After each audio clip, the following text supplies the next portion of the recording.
Thank you so much each and everyone for your valuable support. Now support value start from 29 rupees only.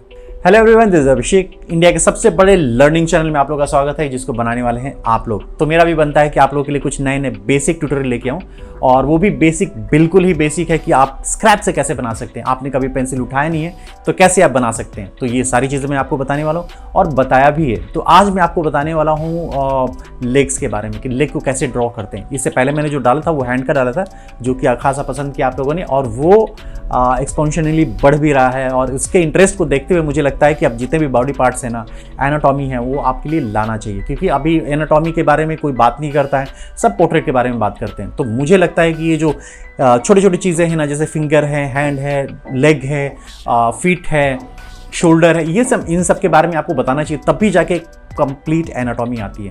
अगर आप एक anatomy बनाने जाते हैं, एक बॉडी बनाने जाते हैं, तो कंप्लीटली पॉसिबल नहीं होता है। इसलिए आपको डिटेल जानना ज़रूरी है कि ये क्यों है, मसल्स है या लेग है या हैंड है, इसका स्ट्रक्चर क्यों है, कैसे बना सकते, इजी टेक्निक क्या है। तो ये सब आप जानेंगे, और वो भी यहाँ पे, और बहुत ही डिटेल में। तो अगर आपने चैनल सब्सक्राइब नहीं किया तो प्लीज़ सब्सक्राइब कर लीजिए, क्योंकि ये जो ट्यूटोरियल्स हैं ना, वो आपको डायरेक्टली नहीं मिलते हैं। आपने सब्सक्राइब किया है और आपने बेल आइकन दबाया, तभी आपको नोटिफिकेशन मिलता है और इन सब के बारे में आपको जानकारी मिलती है। तो चलिए शुरू करते हैं लेग के बारे में। अभी हम स्टार्ट करेंगे प्रैक्टिकल वर्क, और प्रैक्टिकल वर्क में सबसे पहले हम लोगों ने हैंड की पोजीशन, हैंड का जो एनाटॉमी है, वो सब हम लोगों ने कर लिया था। आज हम करने वाले हैं लेग, और उसके लिए हमें सबसे पहले जानना होगा उसका लाइन ऑफ एक्शन कैसा है, वो स्टैंडिंग पोजीशन में है, कौन से पोजीशन में है, वो हमें जानना है। उसके लिए सबसे पहले अगर वो स्टैंडिंग पोजीशन में है तो फिर हमें ड्रॉ करना पड़ेगा एक सरफेस जहाँ पे वो खड़ा है। तो ये, और जैसे मैंने आपको बताया था ना कि हर एक एनाटॉमी बनाने के पहले ना आपको बोन स्ट्रक्चर जानना बहुत ज़रूरी है, क्योंकि ये बहुत ज़्यादा हेल्प करता है आपका कौन से पोजीशन में है, कौन सा अलाइनमेंट पे है। तो यहाँ पे सबसे पहले आपको क्या करना है, बोन स्ट्रक्चर, कंप्लीट बोन भी ड्रॉ नहीं करना है, आपको कुछ एक रेफरेंस लेना है। रेफरेंस लेने के बाद कैसे उसके लेग का पोजीशन है ना, वो आपको एक लाइन में ड्रॉ कर लेना है। जैसे मैं यहाँ पे सेंटर में आपने देखा ना कि एक नी कैप जो है वो भी मैंने ड्रॉ किया है, और इसका स्ट्रक्चर बिल्कुल ही ईजी है। जैसे अभी आप देख रहे हो, ये आपको एक बाय हार्ट करना पड़ेगा कि जैसे एंगल गया हुआ है ना, ये एक बेसिक एनाटॉमी होता है किसी भी ह्यूमन बॉडी का, जैसे मेल हो या फीमेल हो। फीमेल में थोड़ा सा ब्रॉड रहता है, मेल में थोड़ा सा कम रहता है। और ये जो लाइन ऑफ एक्शन है ना, आप देख रहे हो ना कि ये जो लाइन है, कर्व है, ये ऐसे ही जाता है। एक लेग का हम लोगों ने यहाँ पे ड्रॉ किया। अब दूसरा लेग जो है उसका पोजीशन मैंने थोड़ा सा डायनामिक लिया। डायनामिक इसलिए लिया कि हर एक एंगल में हमें ड्रॉ करना होता है, और जब भी हम ड्रॉ करते हैं ना, तो पोजीशन कोई भी एक बराबर नहीं रहता है, बिल्कुल ही स्टैंडिंग पोजीशन एकदम फॉर्मल नहीं रहता है। वो एक नेचुरल पोज लाने के लिए ना, एक पोज जो होता है ना, बिल्कुल ही एक नेचुरल होना चाहिए। जैसे कि लगना चाहिए कि हाँ, एक जो डे टू डेली लाइफ में हम लोग जो पोजीशन रहता है बॉडी का, वैसा है। तो ये कुछ मैंने वैसा किया। और यहाँ पे देख रहे हो काफ, जो यहाँ पे लेग है ना, लेग का जो स्ट्रक्चर है ना, वो बिल्कुल ही आप देख रहे हो कि थोड़ा सा डायनामिक रहता है, कि एकदम सॉलिड, एकदम सॉफ्ट नहीं रहता है। तो यहाँ पे अभी आप देख रहे हो दोनों तरफ में एंगल में फ़र्क हो जाता है। फिर एंगल जैसे जैसे आपका जाएगा ना, वैसे वैसे वो थोड़ा डिफरेंट रहेगा। हाँ, स्ट्रक्चर दोनों का सेम रहेगा, लेकिन जैसे जैसे वो उसका एंगल चेंज होगा ना, फिर आपको स्ट्रक्चर चेंज करना पड़ेगा। आप जितना ज़्यादा प्रैक्टिस करोगे ना, तो आपको पता चलता जाएगा कि किस तरीके से एक ही जो टेक्निक है उसको आप अलग अलग एंगल में आप कैसे ड्रॉ कर सकते हो। जैसे फिट है, फिट को बनाने के लिए आप ऑब्जर्व करो, ऑब्जर्व करने के बाद आपको मैं डिटेल में आपको बताऊंगा फिट के बारे में भी। लेकिन यहाँ पे हम बात कर रहे हैं लेग के बारे में। तो लेग में अभी मैंने आपको बताया कि कैसे हम बोन स्ट्रक्चर सेटअप करते हैं। सेटअप करने के बाद फिर आपका ये जो भी हम लोगों ने अभी किया है, उसमें से जितने मसल्स है, मसल्स के बारे में जानेंगे हम, क्योंकि जैसे जैसे मसल्स होते हैं ना, वही हमें एक आउटर जो आप देखते हो बाहर का जो स्ट्रक्चर होता है, वही डिसाइड करता है मसल्स। तो मसल्स किसी में फैट होता है, किसी में नहीं होता है।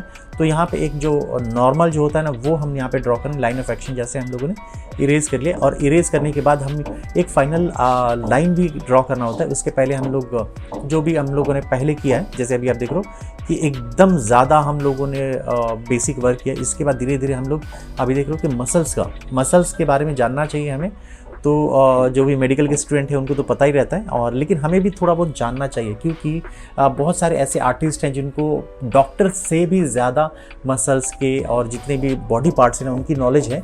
अगर वो बहुत ज़्यादा स्पेशलाइज्ड है ना एनाटॉमी के लिए, तो यहाँ पे मैंने कुछ थोड़ा बहुत स्टडी किया कि कैसे किस तरीके से जो मसल्स हैं ना वो ट्रैवल होते हैं, वही आपको डिसाइड करते हैं स्केचिंग में कैसे ऊपर नीचे और कैसे उभरा हुआ होगा, किधर से होगा, वो सब ऐसे ही डिसाइड होगा। तो यहाँ पे मैंने कुछ ट्राई किया, यहाँ पे अभी आप देख रहे हो। तो ये आपको बहुत ज़्यादा डिटेल में नहीं जाना है, और ये करने से ना आपका जो स्टडी होगा ना बहुत ज़्यादा अच्छा हो जाएगा। तो यहाँ पे मैंने क्या किया, यहाँ पे एक मैंने आउटलाइन किया है अब फाइनल आउटपुट, जिससे कि आप देख रहे हो ना कि एक जो नी कैप है ना, नी कैप में भी मैंने एक डिवाइड किया, वहाँ पे दोनों तरफ किया मैंने। तो वो डिवाइड कर देने से बेनिफिट ये होता है ना कि आपको एक स्ट्रक्चर मिल जाता है और एक रियलिस्टिक जो होता है ना वो आपको आउटपुट मिल जाता है यहाँ पे। और बाकी की चीज़ें तो हम बाद में हम शेडिंग में कर सकते हैं उसको, जैसे हल्की फुल्की शेडिंग मैंने यहाँ पे की है। तो अब डिवाइड जो है ना आपको करना है कि कौन सा एंगल है, कौन से आप लाइट डायरेक्शन किधर से है, शेडो तो हम बाद में कर लेंगे, लाइटिंग बाद में कर लेंगे, लेकिन हल्की फुल्की शेडिंग जो है, स्किन का टेक्सचर जो होता है ना वो हम यहाँ पे दे देंगे, जिससे कि अभी क्या होता है ना कि उतार चढ़ाव, जैसे मसल्स क्यों बता रहा था मैं आपको कि वही डिसाइड करता है कि आपका कौन सा पार्ट ऊपर है, इनबोज है, कौन अंदर की तरफ है। अभी आप देख लो कि अभी लाइटिंग ऐड कर देने से ना वो एग्जैक्टली सेम आ जाता है कि कैसा हम लोगों ने सोचा है, क्या माइंड सेट है हमारा, किधर से हम लोग कर रहे हैं, लाइट किधर से है, और कौन कौन सा पार्ट जो है वो हाईलाइट होता है, कौन अंदर की तरफ है। तो यहाँ पे देख रहे हो कि अभी जैसे जैसे वो आप दोनों लेग जॉइंट है वहाँ पे एक कॉन्टैक्ट क्रिएट होता है, कॉन्टैक्ट क्रिएट होता है तो वहाँ पे शैडो बनता है। तो ये अब राउंड शेप होते हैं ना, तो वहाँ पे अभी आप देख रहे हो कि कैसे उभरी हुई दिख रहा है।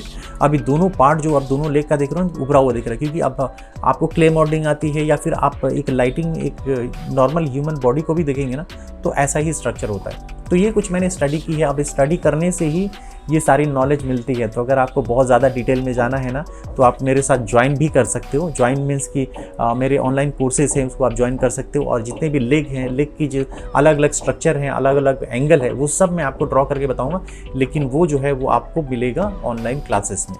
तो यहाँ पे मैंने एक बेसिक स्ट्रक्चर आपको बना के दिखा दिया कि किस तरीके से होता है। तो होपफुली ये ट्यूटोरियल आप लोगों को पसंद आया होगा, और ऐसे ट्यूटोरियल मैं लाता रहता हूँ, प्लीज़ देखिएगा। और मिलते हैं, अगर आपने मुझे ज्वाइन किया तो अपने क्लासेस में मिलेंगे। और उसके अलावा हमारा एक व्लॉग चैनल भी है, डेली व्लॉग्स आते हैं 8 o'clock पे, तो प्लीज़ उसको भी ज्वाइन कीजिएगा। तो मिलते हैं अगले एपिसोड में, तब तक के लिए बाय।